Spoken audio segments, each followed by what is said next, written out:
كتفكر دوز البيرمي د الموتور ولكن كيبان لك صعيب. في هذا الفيديو غادي نوريك الخطوات كاملة والأخطاء اللي خاصك تبعد منهم باش ما تسقطش. أول خطوة خاصك ديرها إلا بغيتي دوز البيرمي د الموتور هي تمشي لشي أوتو إيكول قريبة ليك وتسولهم على التسجيل.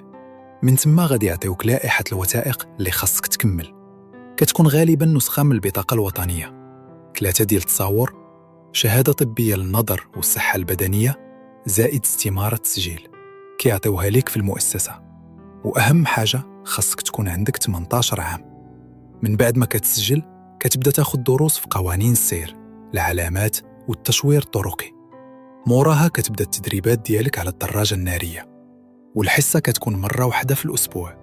ما عرفتش علاش، ولكن أظن أنها ما كافياش بالنسبة لواحد أول مرة غادي يجرب موتور كبير، ولكن اللي راسو خفيف دغيا يتعلم حتى حاجة ما صعيبة.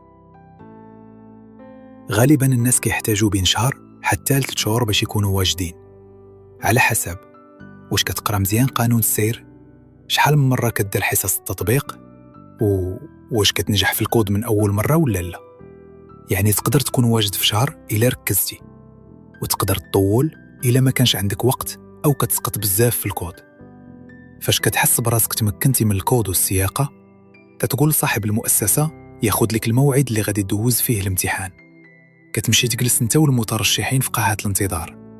فاش كيعيطوا ليك كتمشي وكيلتقطوا ليك واحد الصورة هي اللي كتلقى في الحاسوب اللي غادي تدوز فيه الامتحان.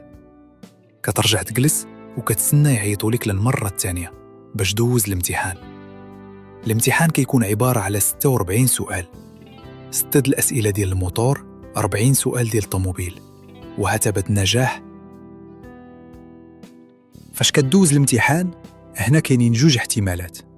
إلا نجحتي كتكون مؤهل باش تدوز الامتحان التطبيقي، وإلا سقطتي كيعطيوك 15 يوم تراجع فيها الأخطاء ديالك باش ترجع دوز الامتحان. من بعد النجاح ديالك كتجي باش دوز الامتحان ديال الموتور. ومن بين الحوايج اللي غادي يسقطوك هي أنه تحط رجليك أثناء الامتحان وتخرج على الإطار اللي مرسوم.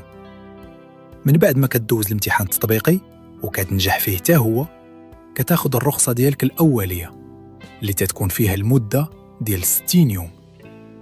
فاش كتدوز هاد المدة كتمشي لنفس المركز باش تاخد الرخصة الأصلية ديالك.